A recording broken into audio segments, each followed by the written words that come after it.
नमस्कार, उत्तराखंड समाचार में आपका स्वागत है। मैं हिना जोशी छेत्री। आइए सबसे पहले नजर डालते हैं आज के मुख्य समाचारों पर। प्रदेश कैबिनेट मानसून सत्र में लाएगी 6 अध्यादेशों पर विधेयक। सार्वजनिक स्थलों पर मास्क न पहनने पर देना होगा जुर्माना। व्यावसायिक वाहनों को टैक्स में 3 माह की छूट।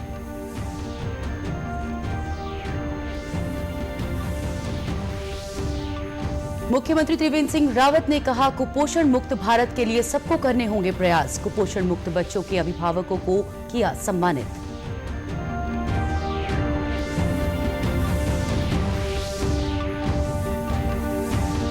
केदारनाथ धाम में अब धरना प्रदर्शन पर रोक। जिला प्रशासन ने कहा 200 मीटर की परिधि में जारी रहेगी रोक। भूमि अधिग्रहण के लिए तीर्थ पुरोहितों से ली जाएगी राय।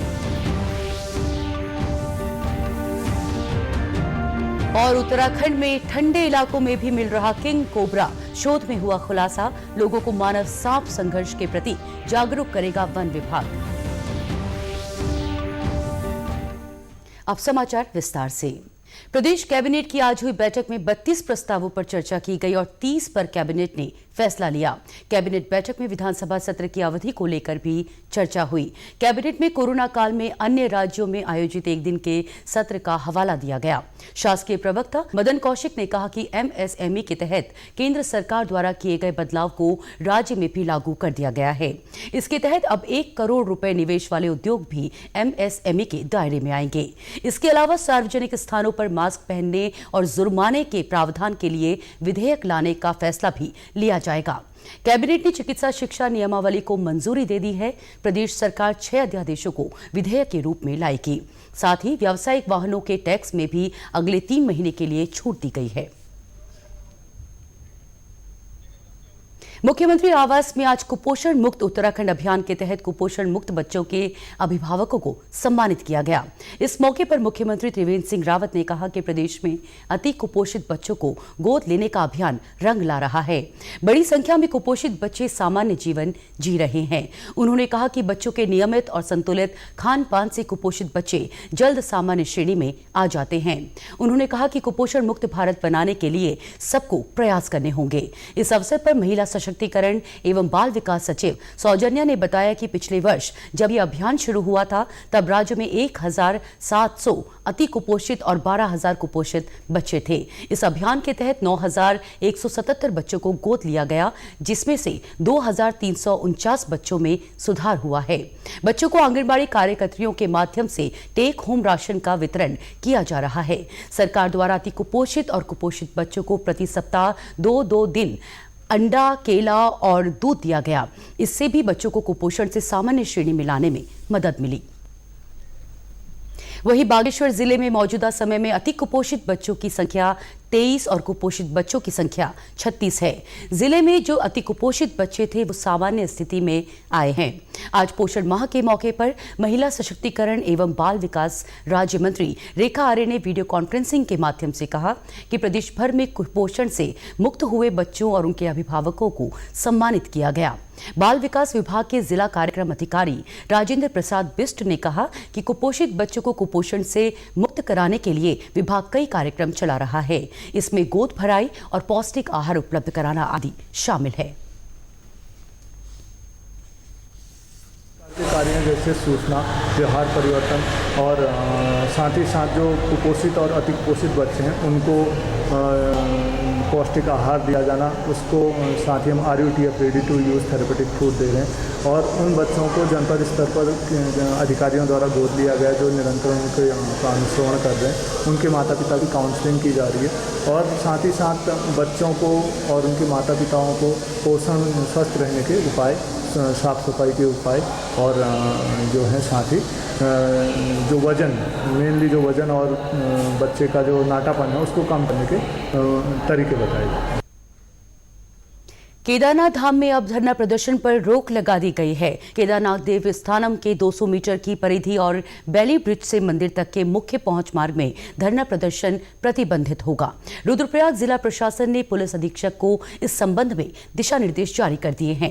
गौरतलब है कि देवस्थानम बोर्ड को समाप्त करने को लेकर तीर्थ पुरोहितों ने हाल में केदारनाथ में धरना प्रदर्शन किया था।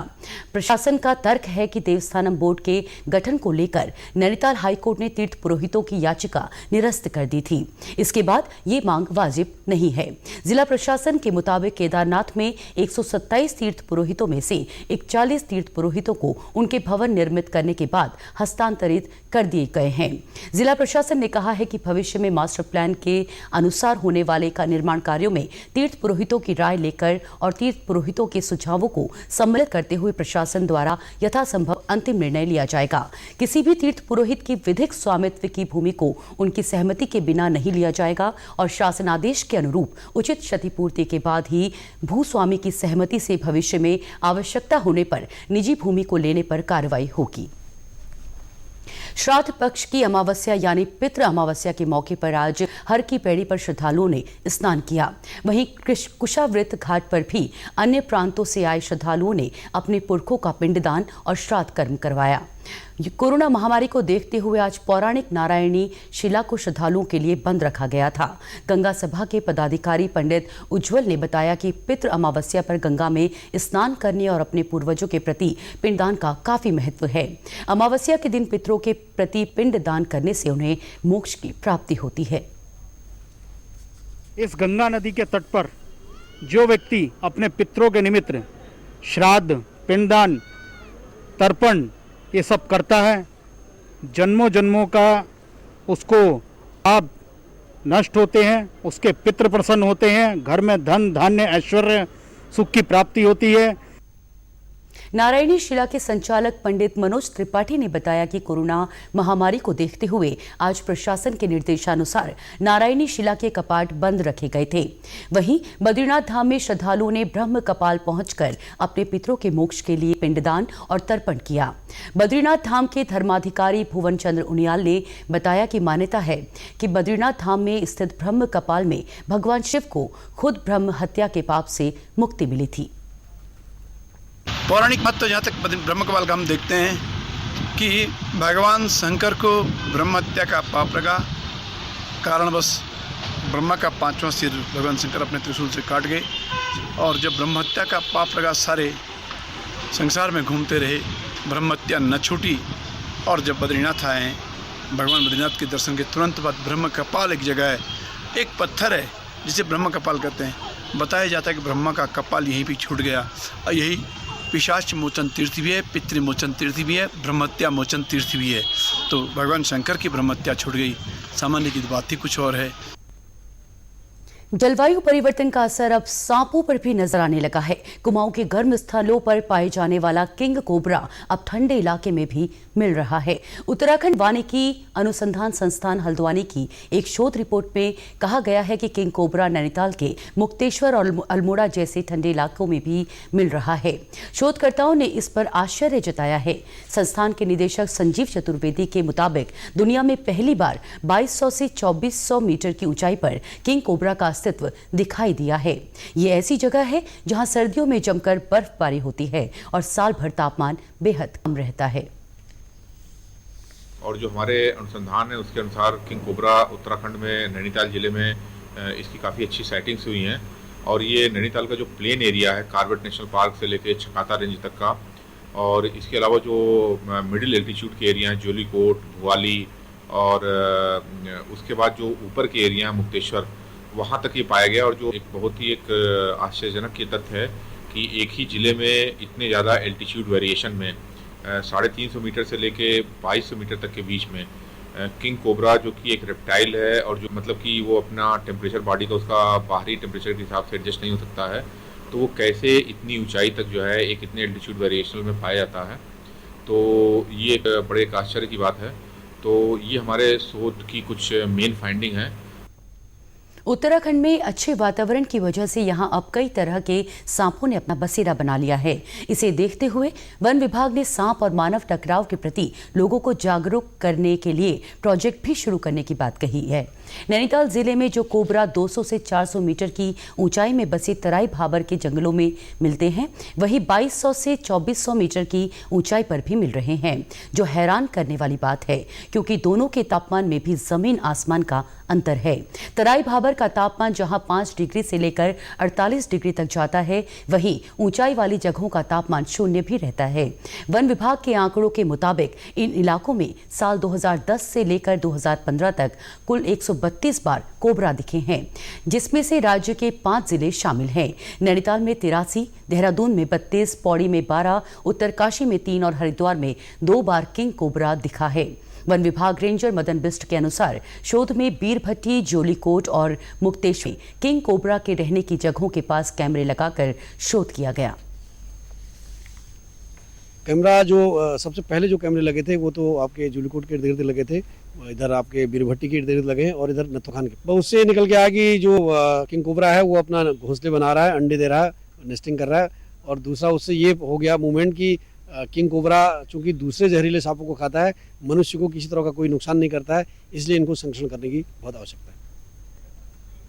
पिथौरागढ़ जिला प्रशासन लॉकडाउन के दौरान गांव लौटे युवाओं को रोजगार देने के प्रयास में जुटा है। इस कड़ी में पशुपालन विभाग ने जिले के 2400 लोगों को निःशुल्क कुक्कुट यूनिट उपलब्ध कराने की योजना तैयार की है। जिलाधिकारी विजय कुमार जोगदंडे ने आज 50 प्रवासी युवाओं को निःशुल्क कुक्कुट यूनिट वितरित कर इस अभियान की शुरुआत की है।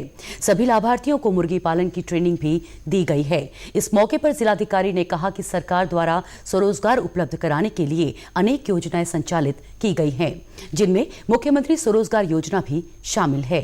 उन्होंने लोगों से इन योजनाओं का लाभ उठाने की अपील की है। जिलाधिकारी ने कहा कि कृषि और पशुपालन आधारित कार्य पलायन को रोकता है। स्वरोजगार के लिए ऐसा कार्य करें जो अन्य के लिए प्रेरणा बने। जनपद पिथौरागढ़ में जो प्रवासी यात्री वापस जनपद में आए हैं और वर्तमान में स्वरोजगार संबंधित कार्यवाही करने के लिए इच्छुक हैं, ऐसे कुछ ग्रामीणों को हम लोगों ने जो है आज पशुपालन विभाग के माध्यम से बैकयार्ड पोल्ट्री के अंतर्गत जो है कुछ कुक्कुट वितरण किया है। उनको 50 डे ओल्ड चिक्स का हमने वितरण किया है एक लाभार्थी को, और इसमें हम लोगों ने उनसे अनुरोध किया है, उनको ट्रेनिंग भी दिया गया है। कुल मिला के लगभग 13 लाभार्थियों को आज हमने कुक्कुट बैकयार्ड पोल्ट्री का जो हमने ये है पोल्ट्रीज हैं वो डिस्ट्रीब्यूट किया है और उनसे अपेक्षा किया है कि वो अपने क्षेत्र में जाकर इसका जो मुर्गी बाड़ा है उसका निर्माण करेंगे। खरीफ फसलों की खरीद को लेकर उधम सिंह नगर के रुद्रपुर में जिला प्रशासन और कृषक बंधु की बैठक हुई। बैठक में किसानों ने जिलाधिकारी रंजना राजगुरु से खरीद केंद्रों की संख्या बढ़ाने और पर्याप्त बारदाना उपलब्ध कराने की मांग की। इस दौरान किसानों ने गन्ने के भुगतान से संबंधित समस्याओं को भी रखा। जिलाधिकारी रंजना राजगुरु ने बताया कि 1 अक्टूबर से धान खरीद केंद्र खोले जाएंगे, जिसकी सभी तैयारी 25 सितंबर तक करने के निर्देश दिए गए हैं। उन्होंने बताया कि अगर किसी किसान के धान में नमी की अधिकता होती है तो वो किसान खुली बोली में भी अपना धान बेच सकता है। उन्होंने बताया कि गन्ने के भुगतान को लेकर किसानों ने अपनी समस्या रखी है, जिसके लिए संबंधित विभाग को निर्देशित किया गया है। 1 अक्टूबर से धान खरीद होती है हर वर्ष, तो इस बार भी हम लोग उसकी तैयारी कर रहे हैं। तो सबसे बड़ी बात होती है कि जो मुद्दा किसानों की तरफ से उठा है कि समय पे जो कोऑपरेटिव की तरफ से भुगतान होता है उसको समय पे नहीं आ पाता है, तो उसका समय पे भुगतान किया जाए। हालांकि कोऑपरेटिव ने बताया कि पिछले वर्ष काफ़ी अच्छे तरीके से भुगतान हुआ है, तो इस वर्ष और भी उसमें सुधार लाने के लिए कोऑपरेटिव विभाग को निर्देशित किया गया है। और जैसे मंडी की तरफ से जो भी व्यवस्थाएं की जाती हैं, ड्रायर की व्यवस्था है, पंखे की व्यवस्था है, कांटे की व्यवस्था है, वो सब व्यवस्थाओं को पूरा 25 सितंबर तक वो पूरी तैयारी कर लें, ऐसा निर्देशित किया गया है। किसान दर्शन सिंह का कहना है कि सितारगंज चीनी मिल बंद होने के कारण क्षेत्र का फसल चक्र बिगड़ गया है। किसान प्रभावित हो रहे हैं, इसलिए उन्होंने शासन से चीनी मिल दोबारा शुरू करने और गन्ने के बकाया भुगतान की मांग की। और जो धान की खरीद है वो फटाफट कांटे पहले से ज़्यादा बढ़ाए जाएं और उनका टारगेट भी बढ़ाया जाए, क्योंकि उनकी फिर जब लेट चलता है धान हमारा तो उसकी पेमेंट बहुत लेट हो जाती है। तो बोली भी मंडी से होनी चाहिए। जो मिलों में धान लोग अपनी मर्जी से मिलर खरीदता है, उसमें अपनी मर्जी का भाव लगाता है, तो किसान लुट रहा है जी। उत्तराखंड के समाचारों में आज बस इतना ही। चलते चलते मुख्य समाचार एक बार फिर। प्रदेश कैबिनेट मानसून सत्र में लाएगी 6 अध्यादेशों पर विधेयक। सार्वजनिक स्थलों पर मास्क न पहनने पर देना होगा जुर्माना। व्यावसायिक वाहनों को टैक्स में 3 माह की छूट।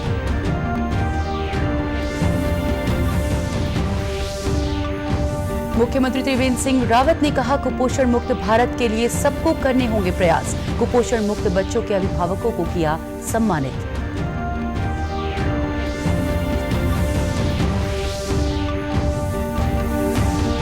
केदारनाथ धाम में अब धरना प्रदर्शन पर रोक। जिला प्रशासन ने कहा 200 मीटर की परिधि में जारी रहेगी रोक। भूमि अधिग्रहण के लिए तीर्थ पुरोहितों से ली जाएगी राय। और उत्तराखंड में ठंडे इलाकों में भी मिल रहा किंग कोबरा। शोध में हुआ खुलासा। लोगों को मानव सांप संघर्ष के प्रति जागरूक करेगा वन विभाग। उत्तराखंड की खबरों के लिए आप हमसे सोशल मीडिया पर भी जुड़ सकते हैं। हमारा ट्विटर हैंडल है DD_News_देहरादून। हमारा फेसबुक पेज है DD न्यूज उत्तराखंड और हमारे YouTube channel DD news Uttarakhand को सब्सक्राइब करना ना भूलें। इसी के साथ समाचार समाप्त हुए। नमस्कार।